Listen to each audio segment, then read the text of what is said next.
በትክክል ምን እንደፈለገ አልተናገረም? ምን እሱማ ኃይሉን ቃለ መጠየቅ አደርጋለሁ ነው የሚለው። ሲመጣ ያናግረዋ። ታዲያ ምን አናደደ? እኔ እኮ ያናደደኝ ኢንቨስተሩን ነው የምፈልገው ብሎ በመጻደቁ ነው። እንግዲህ ከውጭ ከመጣ ኢንቨስተሩ እሱ ቢሆን ነው ብሎ ገምቶ ይሆናል። እኛም የሥራው ባለቤቶች ነው፣ በአቅማችን ኢንቨስተሮች ነን። እሱማ ነው፣ ግን አትፍረድበት። ከውጭ መጣ መባሉ ፕሮግራሙን የበለጠ ተወዳጅ የሚያደርገው መስሎታል።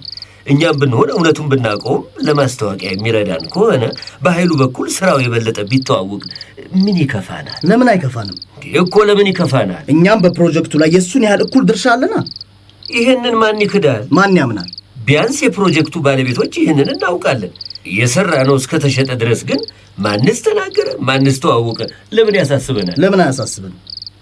አንዳችን ባንኖር ኖሮ ይሄ አልጋ ባልጋ ፕሮጀክት እውን ይሆን ነበር?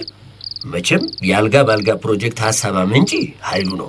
እኔ ባልሰራውና ሐሳቡን በተግባር ሰዎች ባያዩት፣ ጣዩ ለሰርጉ መደገሻ የተሰጠውን የስጦታ ገንዘብ አውጥቶ ወደ ስራው መነሻ ባያውለው ስራው ባልተስፋፋ፣ ማማ የመስሪያ ቦታና የመሸጫ ሱቅ ባትሰጠን፣ ምርቱን ባታስተዋውቅ፣ አንተም ገበያውን ባታፈላልግ፣ ብሌን ሽያጩን ባታከናውነው አልጋ ባልጋ ፕሮጀክት አልጋ ባልጋ ይሆን ነበር? አይሆንም። ግን አሁን ከማን ጋር ነው ግብ ግብ ያስከዋል? ከአመለካከት ጋር ነው። ከአመለካከት ጋር ነው። ከሰው ከሚዲያው አስተሳሰብ ጋር ነው ጸቤ።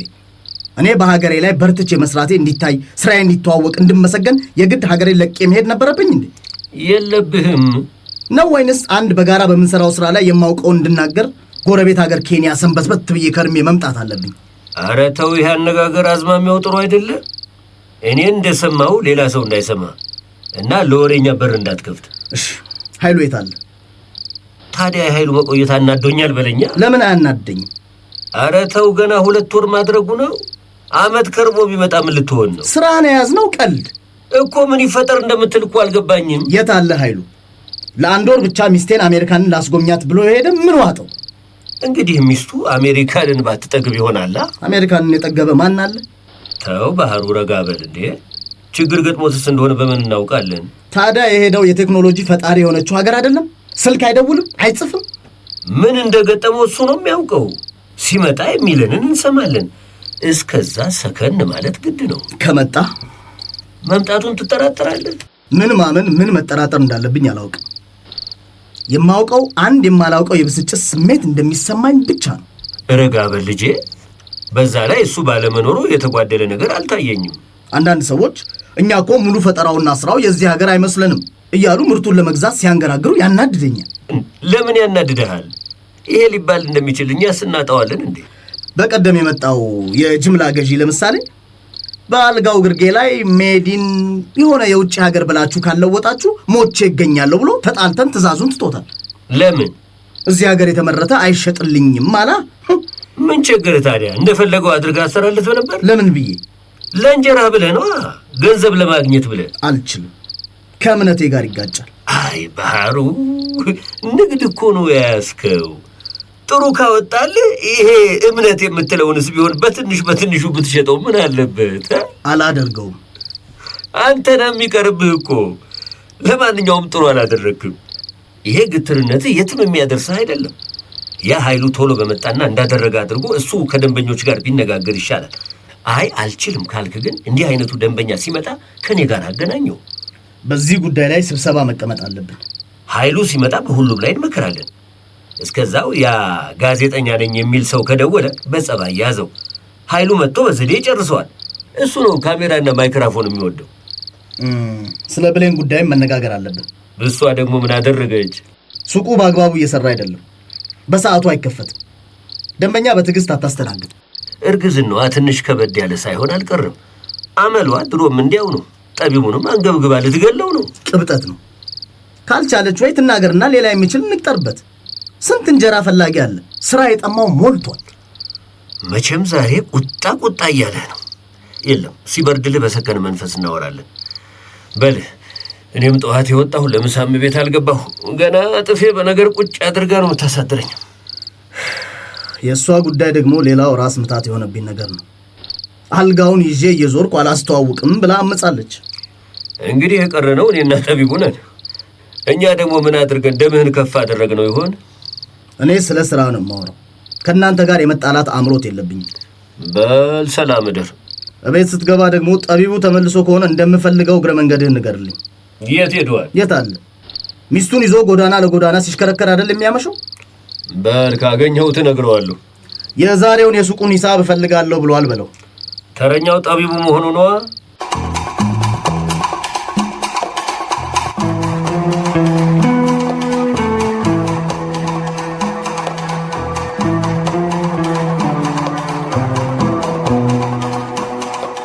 እንደምን አመሻችሁ። አንደኛህን ብታድር አይሻልም ነበር እንዴ? መሸ እንዴ? ሰዓቱንም ልብ ብዬ አላየሁትም። ሰዓት እያየ የሚነግርህ አልቀጥርልህ። እንግዲህ ይኸው ያንን መታፈሪያን አገኘሁትና አንድ ሁለት እያልን አመሸን። መታፈሪያ መታፈሪያ መታፈሪያ መታፈሪያ? ምነው እዚህ ቤት ድሮ ጥበቃ የነበረው? ውይ አፈር በበላው። መቼም ያልሞተ ሰው ይገናኛል። በሕይወት አለ። በሕይወትም አግኝቸው ሲያጠጣኝ አመሽ። ማን? መታፈሪያ? ታዲያስ መታፈሪያ በምኑ ይጋብዝሃል? ለራሱ ምስኪን ድሃ። ኧረ ተይኝ። አሁን መታፈሪያ ቢጠሩትም አይሰማ ባለጠጋ ሆኗል። ይልቅ የባህሩ አባት መሆንህን አጫወትከው? እኔ አላነሳሁበትም። እሱ ግን ያን ጊዜ ከዚህ ቤት የወጣበትን ታሪክ እንደ አዲስ እያነሳ ያወራዋል። በዱላ እንቆራጥጬ 3 ወር ደሞዙን ከልክዬ በሰፈር ውሪ አስባርሬ እኮ ነው ያስወጣሁት። ነገረኝ እኮ ባህሩ የተወለደው ካንተ ነው። ሰራተኛን አስረገስክ፣ ደፈርከኝ ብዬ አይደለም እንደዛ ሳሩን ያበላሁት። እሱን አሁንም እያነሳው ይስቃል። ቂም አልያዘም። እንግዲህ የሆዱን የላይኛው ይወቅ። ባፉ ግን እያነሳና እየጣለ ያወራዋል።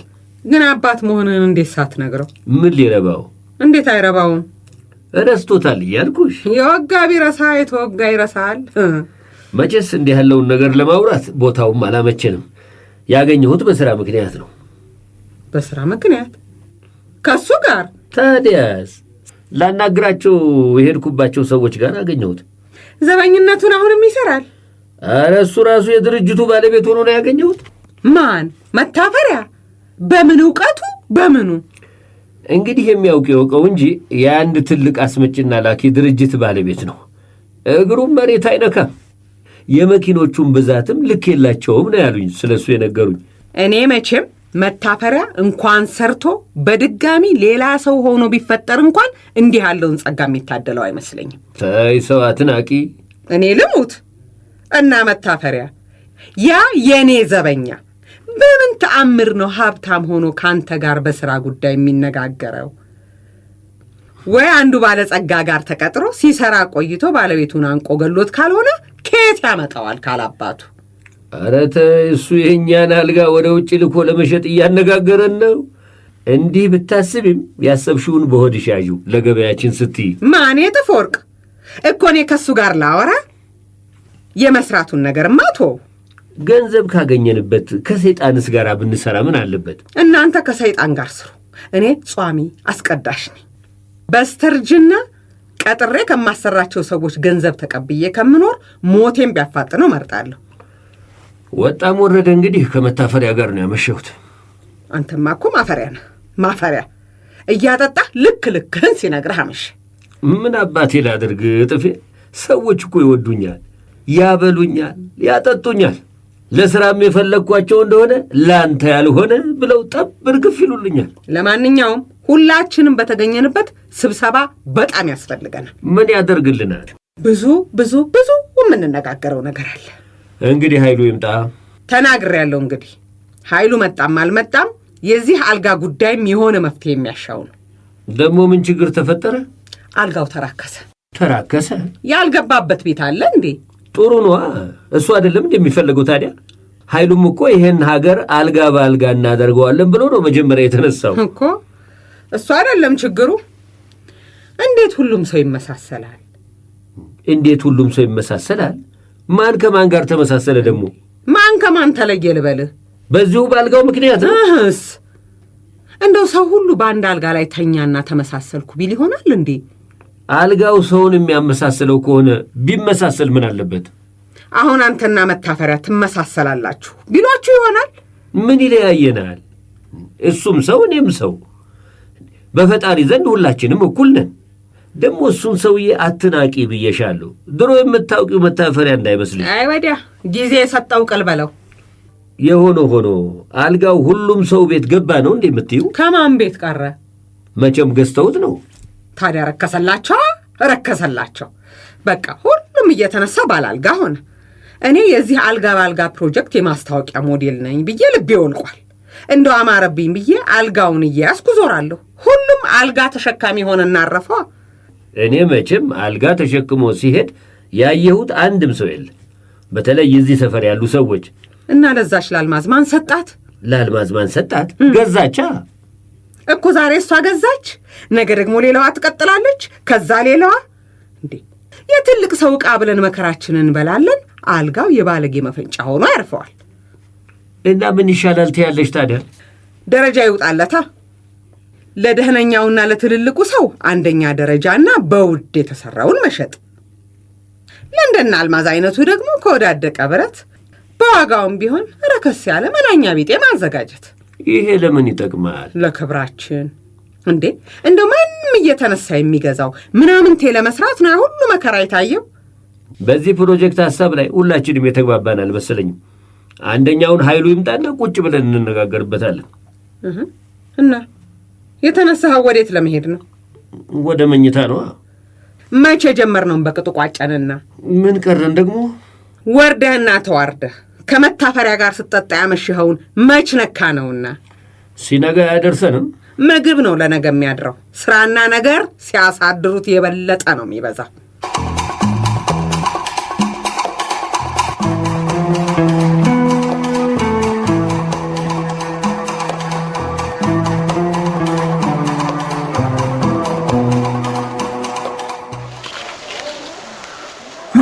መቀመጫ አሳጡኝ እኮ። ምን አድርግ ነው የሚሉ? ጠቢቡ ባንክ ዘርፏል ብሎ ማን እንደነገራቸው እንጃ። አንዱ ይመጣና ለዚህ ጉዳይ የሚሆን ይሄን ያህል ብር እፈልጋለሁ አምጣ ይለኝ። ሌላዋ ደግሞ እንትን ልገዛ ፈልጌ ብር አስፈልገኝና ለታባብ ነግራት ከጠቢቡ ሰጃለች። የማትፈልገው ብር ካለ የማይፈልግ ብሎ ብር አለ። ብር እኔ ከየት አመጣለሁ? ከሌለ የለኝም እያልክ መመለስ ነው። በየለኝም መች የሚመለሱ ሆኑና እኔ ጋር ልክ ባደራ ያስቀመጡት ብር እንዳለ እኮ ነው አጠያየቃቸው። እነማን ናቸው ግን? እነማን ቀሩ? እናቴም አባቴም እህቶቼም ያጎቶቼ ልጆችም ውጭ ያሉት እህትና ወንድሞቼ እየደወሉ ለእንትና የኔ ያህል ብር ስጣት ከዛ ብር ላይ የሚታሰብ ይላል። ከየቱ ብር የሚታሰብ? ያበደሩ ገንዘብ አለ ማለት ነው? ምን ያበድሩኛል? ያኔ ለሰርጌ ብለው የገንዘብ ስጦታ ሲሰጡኝ ሰርጉን ትቼ ስራ ላይ ስለዋልኩት ተናገሩ። አታናፍ ሰርቼ ከፍላለሁ ብዬ ሳያስገድዱኝ አናፍ። በስጦታ የሰጡህን ብር አሁን ለምን መልስ ይሏል? ሲያናፉ ነው። እነሱ የሰጡኝ ሰርግ ደግስበት አሞራ ቀልልበት ብለህ ነው። እኔ ደግሞ ለአልጋ ባልጋ ፕሮጀክት አልኩት። አክሲዮን ገዛሁበት፣ ስራ ፈጠርኩበት፣ ባጭሩ ራሴን ቤተሰቤን ቻልኩበት። አሁን ታዲያ ምን ማለት ተጀመረ? እኛንን ያቋቋሙ አስበውበት ባይሆንም ለሌላ ዓላማ የላኩት ብር ለአንተ መቋቋሚያ ሆኗል። ችግሩ ታዲያ እሱ አይደለም። እኔ እኮ እዚህ ያለውን ሰው ሁሉ እንዳቋቋም ነው የሚፈልጉት። የቻልከውን ያክል ሞክራ። መቋቋም የሚፈልግ ሰው ቢኖር ነበራ። እነዚህ ብር የሚጠይቁኝ እኮ ገንዘቡን ለምን እንደሚፈልጉት ብትሰማ፣ በሌለ ገንዘብ እንዴት ነው ብር እንደዚህ መቀለጃ የሆነው ብለህ ትገረማለህ። ለምሳሌ በቀደም ያጎቴ ልጅ ለንደን ያለችው እቴ ስትመረቅ የመመረቂያ ልብስና ከጓደኞች ጋር ለምታሳልፉ የመሰነባበቻ ጌት ቱጌዘር ፓርቲ እኔ ነኝ ወጪሽ የሚሸፍነው ብላታለች። ለካ ትመጣና አንተ ጋር ብር አለ ተብሏል አምጣለች። እሺ ብዬ የመመረቂያ ልብሷን ቻልኩ። ለፓርቲ የተባለውን ስላልሰጠኋት ግን አኮረፈ። ልክ ተልኮላት እኔ ፈርቅ ያስኩባት ነው የመሰለው። እኔ የምልህ ለመሆኑ ግን ብሌን ምን ትላለች? ምንም አትለዋለች። የአንተ ዘመዶች እኛ ቤት የሚመጡ ገንዘብ ሲፈልጉ ነው እና ሌላ ነገር እየመዘዝ እናደዳለን። አንተስ ምን ትላለህ? ዘመዶች ገንዘብ ፈልገው ነው አንተ ጋር የሚመጡ? ምን ጋር መጥቶ ሳይፈልጠኝ ታዲያ ምን ይሻላል? ሲያገኙ መከራ፣ ሲያጡ መከራ። በልሽ ሂሳቡን ንገረኝ። ሌላው ደግሞ የሚያናድደኝ የዚህ የሂሳብ ጉዳይ ነው። እንዴት? በቃ ሁልጊዜ መደመር፣ ሁልጊዜ መመዝገብ የኔ ስራ መሆን የለበትማ። የሆነ የሂሳብ አዋቂ መቀጠር የለበትም እንዴ? አሁን ይሄ ሂሳብ ከባድና ካንተ አቅም በላይ ሆኖ ነው ሌላ ሰው የሚቀጠረው? እሱ አይደለም ብዙ ስላልሆነ ጠርቀም ብሎ ይሰራ ስለ አይሆንም ማለት ሆን ብዬ የማጎር ላይ ይመስላል እንዴ? እኔም በአግባቡና በወቅቱ ተመዝግቦ ተወራርዶ ይቀመጥ የምልህ እንዳይጎድልብህ። ለምን ይጎድልብኛል? እኔ ምን አውቃለሁ? ከራስ ብር ጋር ተቀላቅሎ የራስ እንዳይመስልህ በየጊዜው ቢሰራ አንተም ባለዳ ከመሆን ትድናለህ። ከዚህ በፊት ተቀላቅሎብኝ ያውቃል? እኔ እንደዛ አልጣለሁ። የአልጋ ባልጋ ሂሳብ ግን በአግባቡ እየተመዘገበ እየተቀመጠ እንዳልሆነ አፌን ሞልቼ መናገር ይችላል። እኔ ሂሳቡን ለያዝ እንጂ ሁሉም ሰው ነው ብር ሲፈልግ እጁን የሚሰደው እኮ። ይሄንን ተቆጣጠራ እንዴ! ሲገባም ሲወጣም አንተ አውቀህ ነው ተብሎ ስለሚታሰብ ለሚገኘው ጉድለት ሁሉ አንተ ነው የምትጠየቀው። እዚህ ድረስ ነው የምንተማመነው ማለት ነው። ይሄ ስራ ነው ጠቢቡ። ስለ ስራውና ስለ ሂሳቡ መቼም የሚሰማህን አትናገር አትለኝም። ጥሩ፣ ሂሳቡን በሙሉ እንድትረከቡኝ እፈልጋለሁ። እኔ ተወካይ ስራ አስኪያጅ ነው። እንዲህ ያለውን ውሳኔ መወሰን የሚችል አልመሰለኝም። ኃይሉ ይምጣና አንድ ላይ ተነጋግረን እንወስናለን። እስከዛው አንተ ደረሰኞችን በአግባቡ እያስቀመጥክ ቆይ። መቼ ነው እስከዛ ማለት? እሺ ኃይሉ መቼ ነው የሚመጣው? እሱን ያላውቅ 3 ወር ሙሉ ይመጣል ይመጣል ይመጣል እያልን አፋችንን ከፍተን እንጠብቀዋለን። ሁሉም ነገር ኃይሉ ሲመጣ እየተባለ በሂደር እየተያዘ እንደሆነና ስራው እየተጓተተ መሆኑ ግን ይገባችኋል? ይገባኛል። ለዚህ መልስ ስለሌለኝ ነው እንጂ የኃይሉ መቆየት የሁላችንም ጥያቄ ነው። የት ነው ያለው? መቼ ነው የሚመጣው ብላችሁ ግን እኔን አትጠይቁ። አላውቅም። ያለን አማራጭ እስከቻልነው ድረስ ስራው እንዳይቆም ተግባብተን መስራት ብቻ ነው። ሂሳቡንም ተው። ስራው እኮ የጋራ ነው። ሁላችሁም ብትሆኑ ስራውንም ሆነ ሂሳቡን የመቆጣጠር ኃላፊነት አለባችሁ።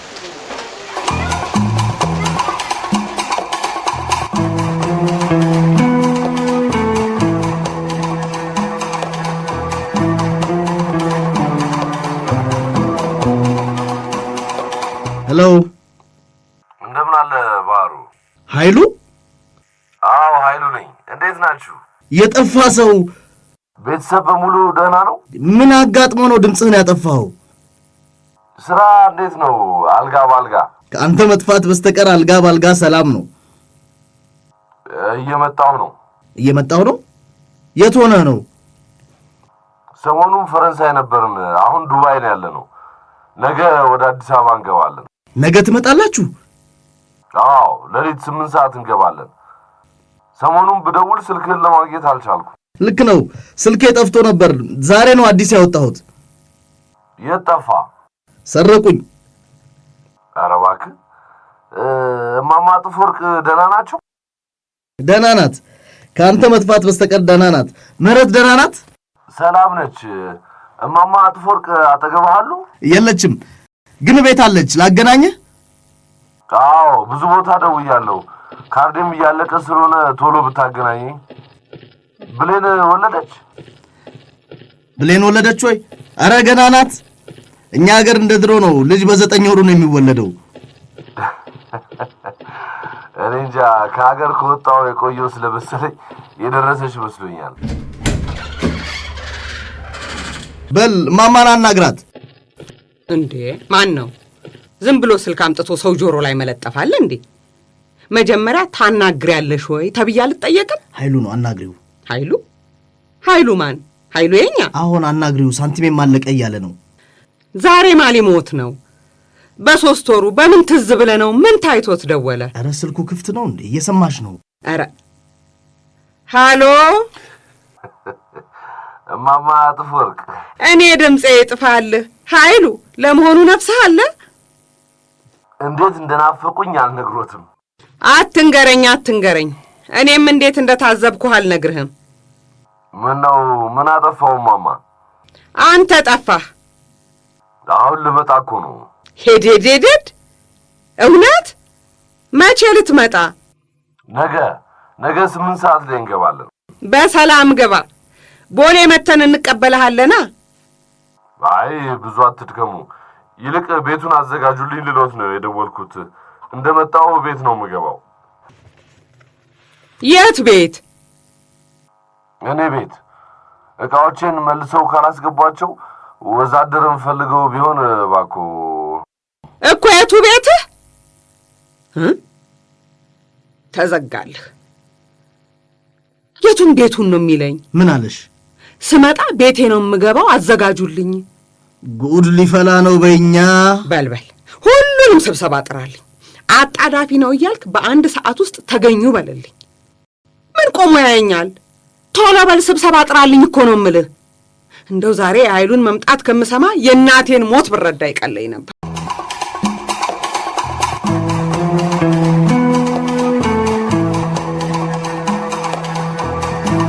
ሳምሶን ታደሰ፣ መሰረት መኮንን፣ ዓለም ፀሐይ በቀለ፣ እማዋይሽ ዘውዱና ነጻነት ወርቅነህ ነበሩ ይጫወቱላችሁ። ጸሐፊዋ መዓዛ ወርቁ ናት።